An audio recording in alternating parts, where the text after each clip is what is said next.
Assalamu alaikum wa rahmatullahi wa barakatuh.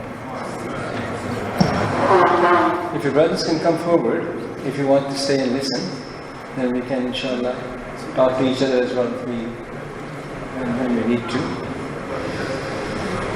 أعوذ بالله من الشيطان الرجيم بسم الله الرحمن الرحيم الحمد لله رب العالمين الرحمن الرحيم مالك يوم الدين إياك نعبد وإياك نستعين اهدنا الصراط المستقيم صراط الذين أنعمت عليهم غير المغضوب عليهم ولا الضالين آمين اللهم أرنا الحق حقا وارزقنا اتباعه وأرنا الباطل باطلا وارزقنا اجتنابه اللهم سمع من الشيطان الرجيم رب اشرح لي صدري ويسر لي أمري واحلل عقدة من لساني يفقهوا قولي صلى الله تعالى على خلقه محمد وآله وصحبه برحمتك يا أرحم الراحمين.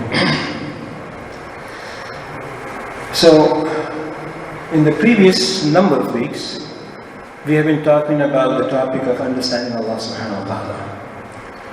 And we have tried to learn about Allah subhanahu wa ta'ala through studying His attributes and how those attributes work. So if you remember, amongst the in the last 2 weeks, the attributes that we covered was Al-Hakam, and last time we talked a lot about Qada and Qadar. Is that right? Before I go on to today's topic, I'd like to share with you a very interesting story that I watched on the news day before yesterday. SubhanAllah, everything that is around us and that is happening around us, if we are among those who Allah subhanahu wa ta'ala calls ulul albab, if we are amongst those who are ulul albab, people who think, people who have aql to think with, then we learn more and more about Allah subhanahu wa ta'ala, everything that we see and perceive. I saw this story on the news, and all of a sudden something dawned on me, and I thought it was important for me to share this with you because of what we have been talking about in the last week and the week before. You could watch it on the news. It is NBC Nightly News, and it was day before yesterday, I think. So the title of the story was Kiss of the Life. Did anybody see that? No? Okay. The title of the story was a 1 minute and 50 second story. And the title of the story was The Kiss of Life. Here's how the story goes. The man and woman both live in California, and the man is 56 years old. He has a heart issue, and he has been on the list for replacement heart whenever a heart becomes available. And he's chatting on some social media with a woman, and they decide to go on their first date. They've never met each other before, so they decide to go on their first date. Both of them are outdoorsy kind of people, and being in California, lots of the outdoors activities are in ocean, like swimming, surfing, surfboarding, stuff like that. So both of them decided to go for surfing. The man explains to the woman, who happens to be a medical doctor. So he says, I have a heart problem, but I'm okay. So well, as long as you're okay right now, you should be alright. Now all of this, what's happening on the beach in California, is being recorded by the beach cameras. So that's how they have the whole video of exactly what happened. So this man and a woman, they go into the water and they surf for as long as they surfed. And as they come out of the water, the beach camera shows that as soon as they're out of the water and they're walking on the sand back to wherever they were going, and the man collapses with a severe heart attack. His heart and breathing stops. Must be a pretty severe heart attack. If your heart and breathing stops like this, it must be a very severe heart attack. The woman is a doctor. So she starts right away CPR and mouth-to-mouth resuscitation and calls for medical help. The man is revived, is rushed to the hospital. The second day, he goes to urgent surgery and his heart is replaced. He recovers from it and both of them get married. Sounds like a pretty happy story. This is why they call it the kiss of life. You know, when she was doing mouth-to-mouth resuscitation to him. Somebody would call it a miracle. Right? Lots of people would call it a miracle. For ulul albab, there's something major to learn about this story. And let me share with you what immediately struck me as I watched the story. Number one, nobody can die before their time. Correct? Nobody can die before their time. Number two, the Qadar Allah is there for all that He has created, not just for you and me. The Qada and Qadar is for everything that He's created. And like we talked about before, everything He has created is for a certain time, correct? But see how the Qada works and the Qadar works. This is what is the important part of this. We talked about Allah subhanahu wa ta'ala being alim al-ghayb, correct? He knows everything that is going to happen and when it's going to happen, correct? He knew that this man is going to have a severe, massive heart attack on this day, at that time. But this is not for his time to die yet. He knew that. Correct? This is not his time to die yet. He's going to have a massive heart attack. Now, if you remember, in the earlier sessions I mentioned, when Allah subhanahu wa ta'ala makes a decision, then He sets a process in place for that to take place. Remember that part? He is musabbib al-asbab. He then creates asbab for that thing to happen. And see how He did it here. This man and woman, they meet on the internet, not knowing each other. Choose to go on a date. The woman is already a medical doctor. It could have been somebody else with no medical knowledge, and she would have panicked, and he must have died. Correct? But she was a medical doctor. She knew right away what to do. He got revived, was put on the ambulance. While he is on the waiting list for the heart becomes available, and the next day he has the surgery, and his heart gets replaced. And he lives. And gets married to this woman. My dear brothers and sisters, my dear children, understand something. There's something very important to learn here. Whatever is Allah decided that's going to happen, whatever is Qadar Allah, for that to take place, the asbab have already put in place. SubhanAllah. For the Qadar Allah to take effect, the asbab of this have already been put in place for that to happen. You see this whole scene there? How this man really meets this woman? He has a heart problem. He tells the woman, I have a heart problem. The woman is a doctor. She comes out of the water, has a heart attack, dies, was revived. Second day receives the new heart. And his life continues because he was not yet meant to die.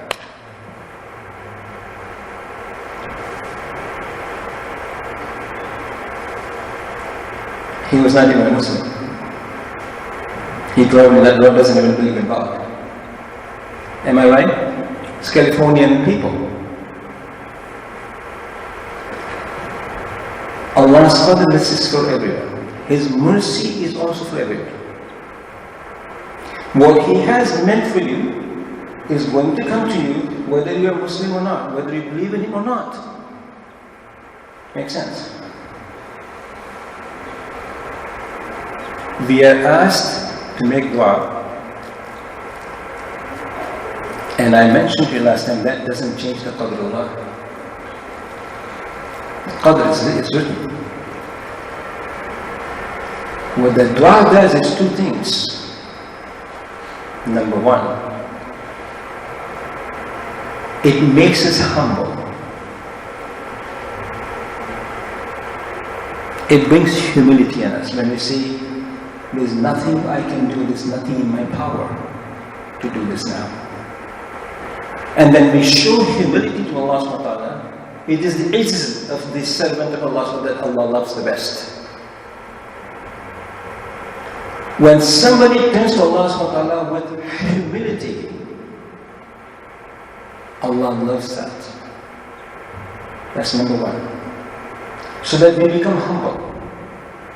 Number two, so that we can appreciate the mercy and the love and the forgiveness of Allah subhanahu wa ta'ala.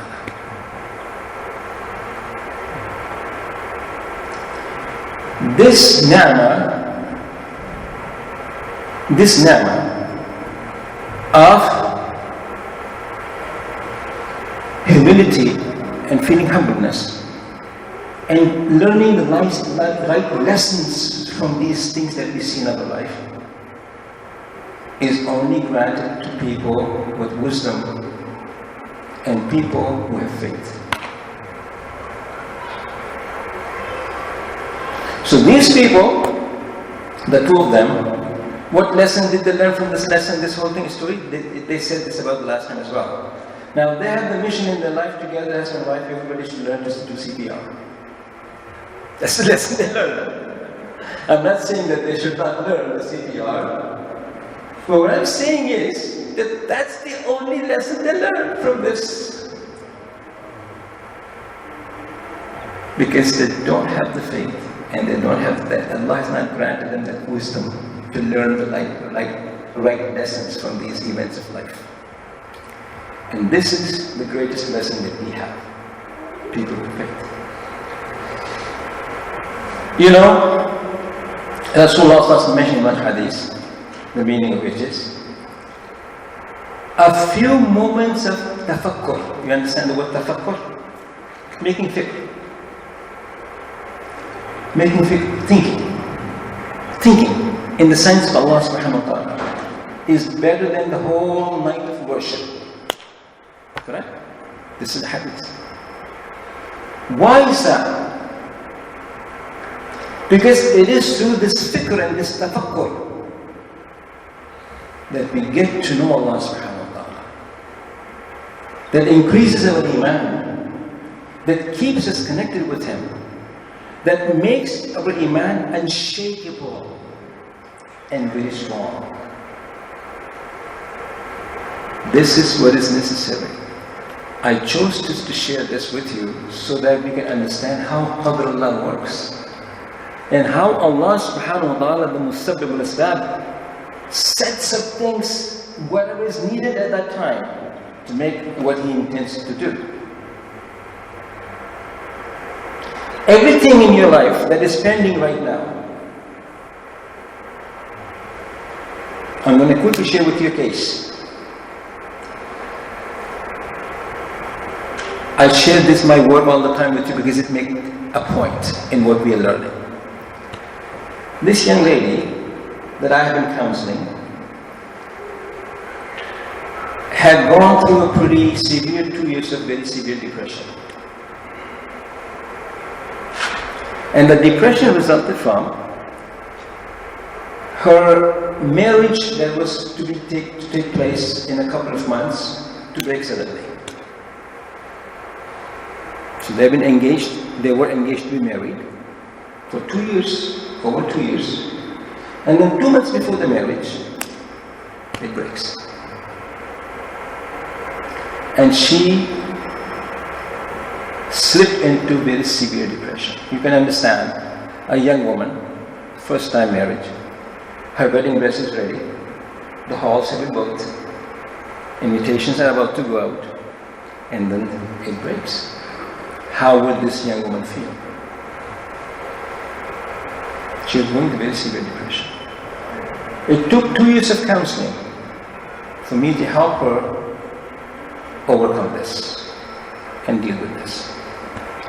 And still, she kept saying, I wish he would come back.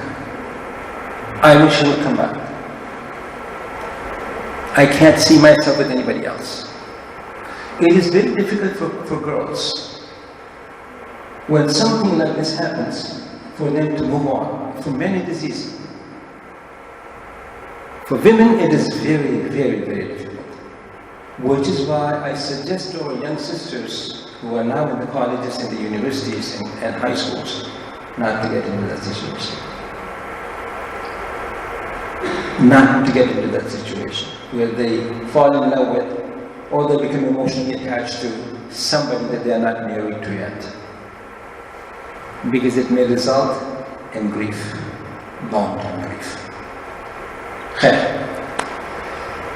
I kept telling her, I said, look sister, do you believe that regardless of what you and I want, what eventually happens is what Allah wants? She says, yeah, I believe that. I said, then, do you also believe that when you are making dua and praying for something to happen, and it doesn't happen, that Allah is not listening to your dua? So obviously He didn't. So obviously He didn't. I said, maybe He didn't, because you tell me why you broke up. You tell me why you broke up. And she told me about 2 major points why they broke up. I'm not going to go into details of it, but khair. I said, so, those 2 major points were not getting resolved for both of you, and you and your families were not happy about it. Is that right? So if Allah had made it happen, what would have happened? If Allah had made it happen at that time, what would have happened? You would have been divorced already. Because those were 2 major points.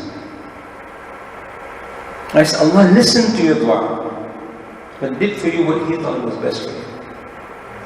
Now, you see how Musabbibul Islam makes the ways for things to happen. This is the most interesting part, eye-opening part. She goes for Hajj. She goes for Hajj. Before she goes for Hajj, she says, that man called me. My ex called me, and he wants me to give him another chance. What should I do? I said, you do nothing, go for Hajj. I said, you do nothing, go for Hajj. And just tell him, well, I'm going to go for Hajj, but you think about the 2 reasons why we broke off for, before I come back, and then we can talk about it. She goes to Hajj, makes lots and lots of du'as, comes back. Those 2 issues are still outstanding, but the man has come back. I said, did you do anything at all to bring this man back in your life? He says, no, it just happened. I says, that's what most cerebral is about, creating the stuff for you. Because you didn't do anything to make it happen. Am I right? He says, yeah, I didn't do anything to make it. I just actually had given up on it. Through the counseling, I was getting over this whole thing. And now I'm back into this. And now that he's come back, I don't want to lose him again. I said, don't go there. Don't go there. You have to wait for the time to take place. Things, we want certain things at a certain time, but Allah has His own timelines. And it's Allah's timeline that goes, not ours. I say the door has opened for you again. Maybe this time these issues will work out. But I don't want you to give in into these issues and marry him without resolving them. He says, but I'm afraid of losing him again. Yeah. I says, well, so you still don't trust in Allah then? Right? You still don't trust in Allah. I said, you stick on what is the right thing to do and not compromise. Stick on what you think is the right thing to do and get him to do the right thing. And if this was meant for you, the next door will open and you will resolve your issues before you get married. The point I'm trying to make, brothers, is this. When Allah has made a decision for you, for me, for any of us, it's going to happen. And He is going to create the asbab for that to happen. And those asbab are already in place and will be put in place for this to happen. But until then, you can do whatever you want, nothing is going to happen. And that's what I wanted to share with you, so that it further clarifies what we were talking about last time and the time before. Alright? Now then, we are going to move into the 5 pillars of Islam.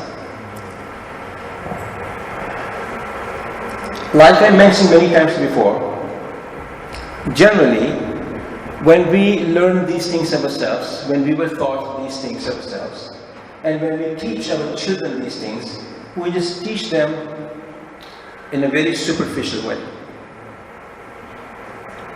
The 5 pillars of Islam is Shahdah, the Salah, and the Zakah, and the Sawm, and the Hajj.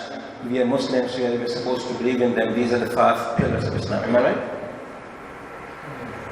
But if we don't ever talk about, understand ourselves, or teach our children exactly what is this 5 pillars about, why not 6? Why 5? And exactly what is the significance of this? And my intention is to talk about that. What is the significance of these 5 pillars, and how does each pillar, how important is that pillar? What makes this important? And how do we understand this? And make our kids understand this. Right? So let me go to the next slides. These are the 5 pillars of Islam, is that right? There's the middle pillar, which is Shahdah. That comes number 1, am I correct? Then on one side is Salah.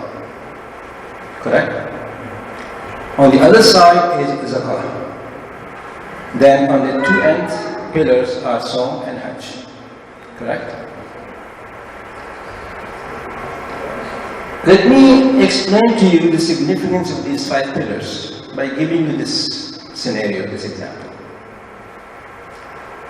Consider these 5 pillars as a pillar of the house of Islam.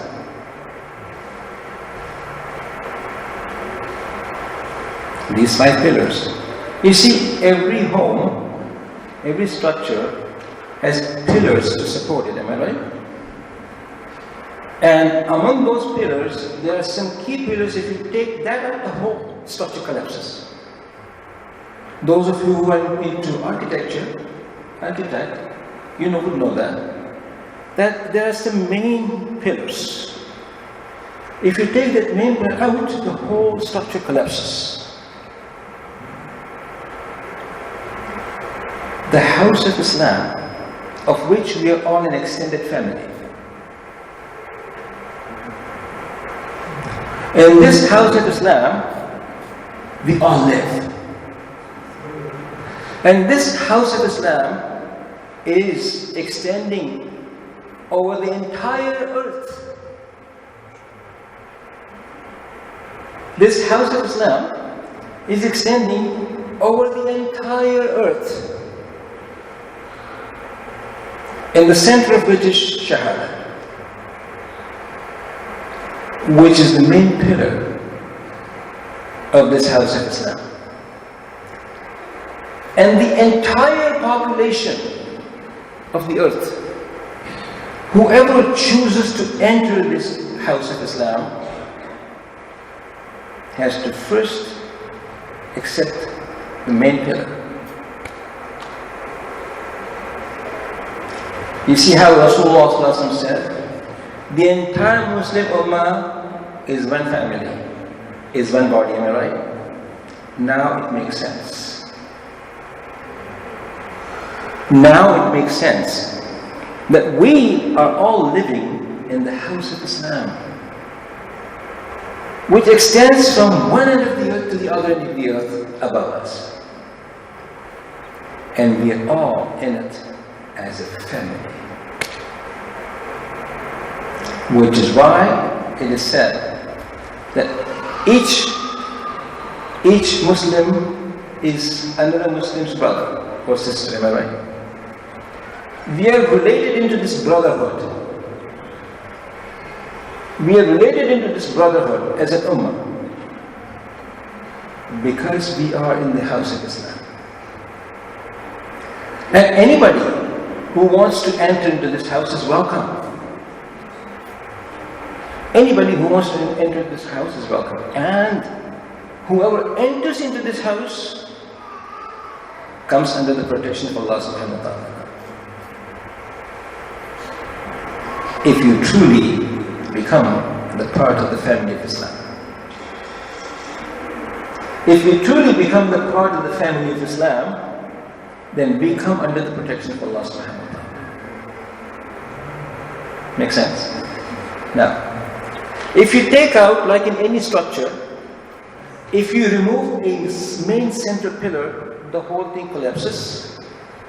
Take out the Shahada and the whole house collapses. If you take out La ilaha illallah, Mohammed Rasulullah, the house collapses. Nothing else doesn't matter anymore. The problem with us today is that when you say La ilaha illallah, and when we say Ashhadu an la ilaha illallah wa ashhadu anna Muhammadan Rasulullah, that we don't understand the significance of what we just said.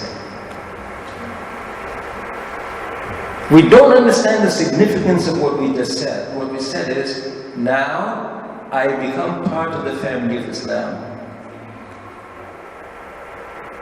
Now I submit myself to the rules and structure of this family.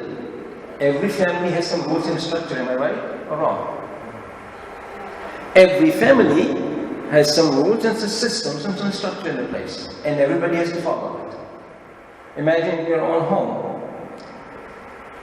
If you and your wife and your children are living your own thing, and there's no structure in place, nobody's following any rules, it doesn't feel like home. It doesn't feel like a family anymore. And I hear this complaint all the time. My kids take their devices, take their food, go to their room and eat. The wife says, I eat by myself because the kids are eating by themselves, because the husband is not there, he comes late, he eats by himself. Although they live in the same building, but they're not a family. Because the care is gone. The system of care is gone. So they live in the same house, but they're not a family. When we come under the house of Islam, and if we don't have this sense of now I have become part of the family of Islam, And all the brothers and all the sisters are my brothers and sisters, although I'm not by blood related to them. But I have now an obligation towards them, like I would with my blood brother and blood sister. Am I right or wrong? Like, and even more than my blood relationships, I now have an obligation towards everybody in this house of Islam. We have lost it. We have lost it. We say Shahada, but we are not in the house of Islam. We don't have that sense of brotherhood. We still are tribal. Let's face it. We still are, oh, I'm from here, you are from there, we do it this way. Oh, we don't do it this way. Yeah, this is right, this is wrong, I don't like this. Am I right or wrong? You heard it's your problem, not mine. I'm okay, alhamdulillah. You are bothered, even if you're bothered by me, it's your problem, not mine. We see this in this masjid all the time, and I keep talking about it. People in this house of Allah, which is one of the many houses under the house of Islam, but we don't show any consideration for each other.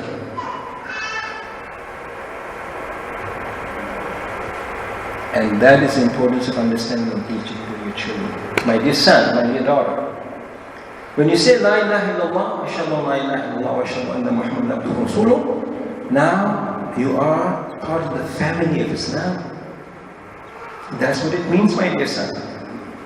We all now live and submit ourselves to a system and rules created by Allah subhanahu wa ta'ala, because we live in this house. This is His house. This is His house we're living in.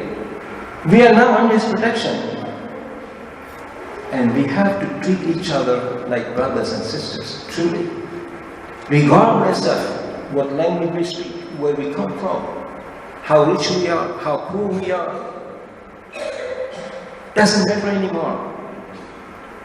If you hurt, I should hurt because you are my brother. If your son has a problem, it's my problem because he's my son as well. My brother's son is my son. Am I right? It should hurt me. You know, in olden days, these young people probably won't even come to understand and appreciate it. When I grew up, and I'm sure when many of you grew up, the whole community, the whole family thought of the children as their children. Can you think about that part? I can. Uncles, aunt, the next door elder, they all had the right to correct you if you did something wrong. And the parents will not object to it. The parents will appreciate it. The whole community raised the family, not just the father and the mother. And the whole community took the responsibility because they understood the responsibility, because they were part of the family of Islam. We say Ashhadu la ilaha illallah wa ashhadu anna Muhammadan rasulullah. We are not part of this family. And that's the sad thing. This is the importance of the first pillar of Islam. The very first pillar of Islam, that is the importance of it. It brings us under the structure of the house of Allah subhanahu wa ta'ala. And it makes us part of the entire family of Islam, which is why we are called an ummah wherever we are. Wherever we are. Which is why we don't have different lands and say, oh, we are Saudis, oh, we are Somalis, oh, we are Pakistanis, oh, we are this, oh, we don't do this, oh, we don't do this, oh, we have nothing to do with you, we don't have nothing to do with you, that's your problem. Is that being family of Islam? That needs to come back. And that's going to only come back, maybe not through us, but through these little children who are sitting here. When you teach them properly, what does it mean to be in the house of Islam? What does it mean to be in the family of Islam? Would you really do what any child, what any father would do intentionally, do anything to hurt or to kill or to not feel pain if his younger brother is hurting? If his younger brother, your younger sister, if he falls, she falls and she hurts him, is it possible that you say, not my problem? No. You may not be able to do much about it, but you feel the pain. And you say, my sister got hurt, my brother got hurt. And you feel pain, you feel sad, and you want to see what I can do to help my brother and sister. You teach these children. Every single person that is around you, in the house of Islam, they are your brothers and sisters. You should feel as much pain for each one of them when they are hurting. Does that make sense? My dear brothers and sisters, if this pillar is not properly understood, we don't have Islam. We are not in the house of Islam. We are not under the protection of Allah subhanahu wa ta'ala, and you can see that we are not now. We are not now under the protection of Allah subhanahu wa ta'ala because we are not actually in the house of Islam. We are not actually in the family of Islam. It is sad, but it is the reality. And the aqil, the wise person, accepts the reality rather than finds excuses for it, or rejects it, or ignores it. The aqil, the wise person, accepts the reality and thinks, what can I do? People ask me, so what can you do about this now? I said, you and I cannot do anything about all the things that are happening. But you and I can choose to truly understand our faith and properly enter into the house of Islam. At least we can do that ourselves. And we can teach our kids to be able to do that. If we choose even not to do that, then don't complain. Don't put blames. Don't stop, just live the way you want to live. Zakah and Salah. I'm going to talk about each one of them in much detail. But the importance of those pillars in this house of Allah subhanahu wa ta'ala. Let's take Salah. In this house of Allah subhanahu wa ta'ala, and I'm going to give you again the crude example of the houses that we live in. Right? So, in every household, people eat certain times. Am I right? We have breakfast, we have lunch, we have dinner, snacks. And the mother and the father of the house go out of their way to make sure everybody is well fed. Am I right? Everybody is well fed. Salah, what it does is the food for our souls.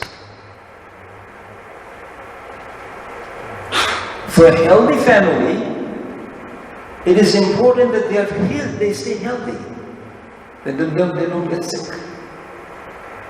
They don't get sick, they stay healthy. But for the health of Iman in a family, it is also important that your Iman stays healthy. For your body to stay healthy, you must be connected to the food and eat. For your Iman to be healthy, you must be connected to Salah and through Salah to Allah subhanahu wa ta'ala. For Iman, your heart to be healthy. So the first thing Allah subhanahu wa ta'ala asked after entering the house of Islam, stay healthy in there. Stay healthy in there. Keep your Iman healthy. Stay connected with me. And you can do it through Salah. And I'm going to talk about the wisdom behind the Salah a lot more. the following time. So, the first thing, like I said, that Allah subhanahu wa ta'ala asked us to do to make sure that once you enter this house of Islam, that you remain healthy in your iman, that you don't lose it anymore. And salah was therefore made the second pillar of the faith. Now, zakah is the third pillar. Like I said, with the health of the iman, the health of the body is important as well.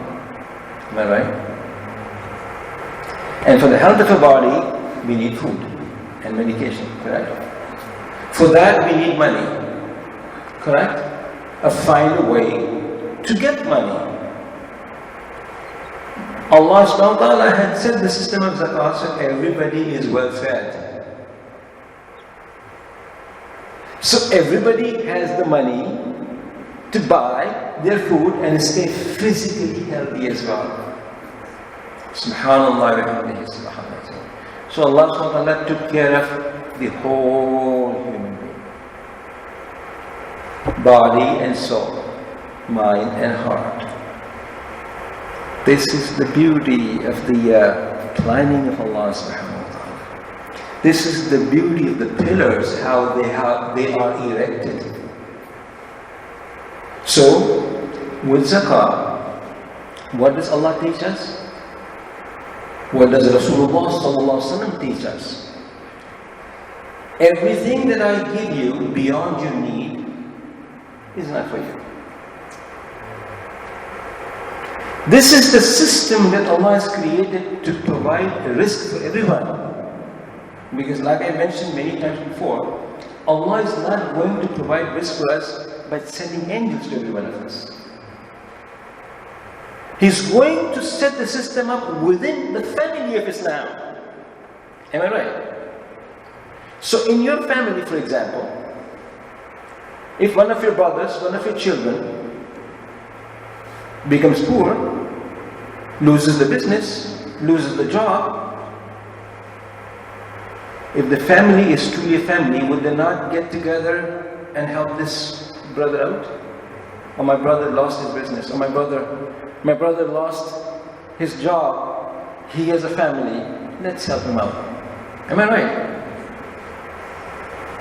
But we don't call it zakat. But we help it out. But if you get into the family Islam, then the zakah becomes the same thing as that. Because now we're all brothers and sisters. And if you find out that anywhere my brother and sister is hurting, lost his business, don't have anything, it is each one of our responsibility as the family of Islam to feed them. And the system of zakah has been set to do this. Unfortunately, it is not being used that way either. People are going to go from one mufti to the other, from one alim to the other to find out how they can get out of zakat, pay the minimum zakat like we do with the taxes. Am I right, Sheikh? Do I really have to pay zakat on this? How much do I have to pay zakat on this? Is there any way? Right? So that's why the second pillar of Islam, the third pillar is zakat. So now Allah SWT has taken care of your soul and your body, your iman and your body, your spiritual health and your physical health. Now then, the song. One of the pillars which is on the side, as you notice, is song. And song, because it is in the corner, has advantages just for the person in the family and for each person. Because what does song do? Song helps us to learn to fight the desires and impulses of our nafs. Correct?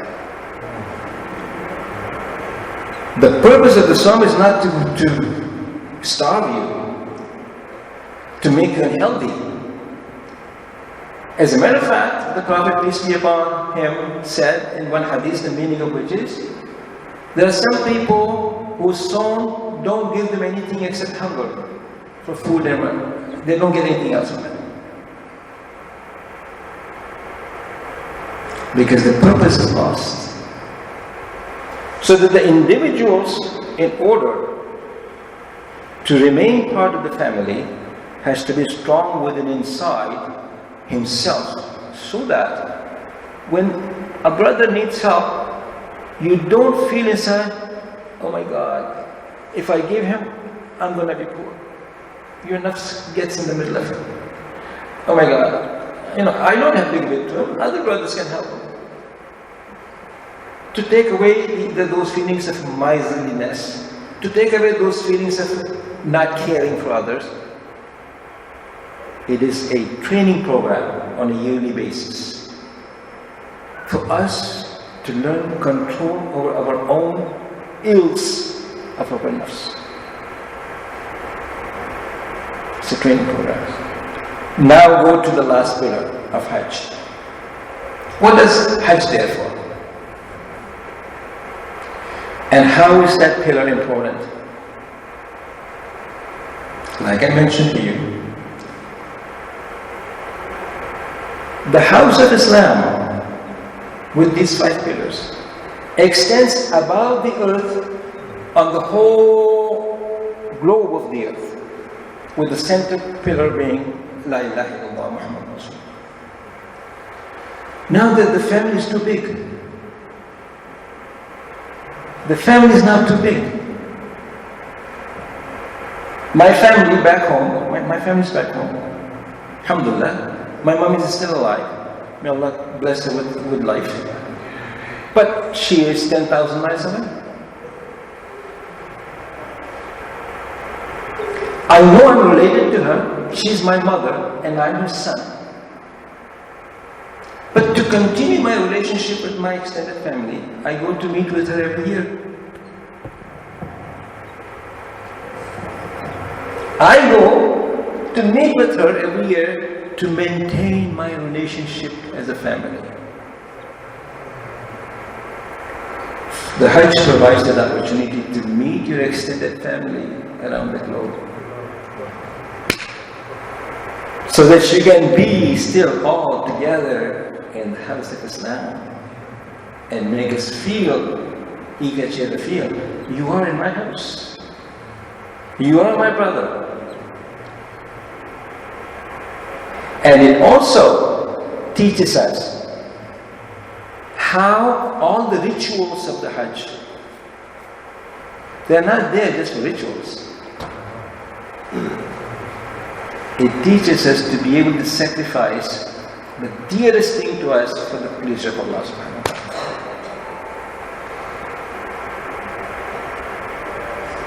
So when you are in that house of Islam, truly what needs to happen besides us running around between Mina and Makkah, and the hills of Safa and Marwa, and throwing stones to the shaitan, those are all rituals. But what we should be doing is throwing a stone to the shaitan within us and sacrificing ourselves during the Hajj to see if all my family members are okay. If I can sacrifice my rest, my pleasure, my luxury home, hotel room, because my brother is in trouble, I need to help him.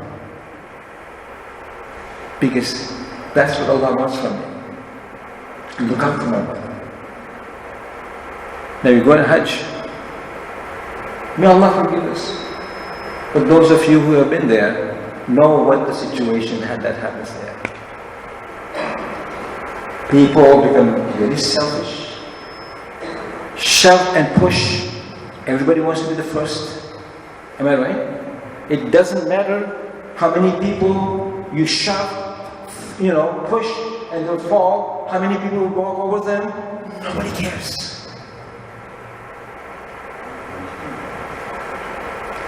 The essence of the whole idea is gone. Rituals are left. That's not Hajj.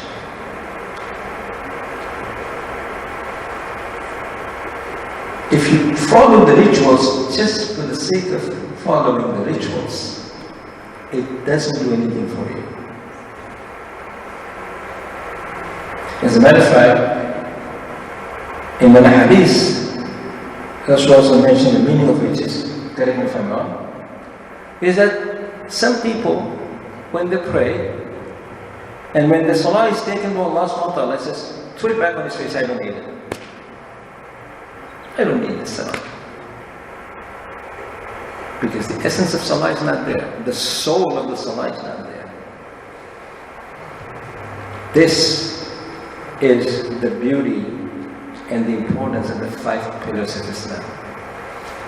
This is what we need to learn and what we need to teach our children. I truly pray that you are going to take this with you. Think about it first yourself. Am I truly, do I truly live in the house of Islam? Do I truly feel all that are in this house of Islam, my brothers and sisters? Do I feel any responsibility and accountability for my family of Islam? If yes, subhanAllah, may Allah bless you. May Allah increase your iman. If not, then you have to ask yourself, am I actually in the house of Islam or not? If not, then make the intention of entering it properly. Discuss this with your family. Get them to enter into the house of Allah and then teach them how to be a member of the family. What is the responsibility of members of the family? Teach. Like I said, subhanAllah, this masjid should be full. Because we all miss this. We all just have become ritualistic and superficial in our knowledge and our practices. So I'm going to start with this today. Next Sunday I'm going to start with Salah itself and the wisdom behind it, all of it. And then we'll go every Sunday and finish the rest of the, inshallah, 4 pillars. Inshallah. May Allah subhanahu wa ta'ala give us the wisdom to understand it, to take it to heart, to ponder and think about it, and to teach our families about this, and truly enter the house of Islam, inshallah. اللهم صل على سيدنا محمد وعلى اله وصحبه وسلم سبحان ربك رب العزة عما يصفون والسلام على المرسلين والحمد لله. ان شاء الله next Sunday. Assalamu alaikum.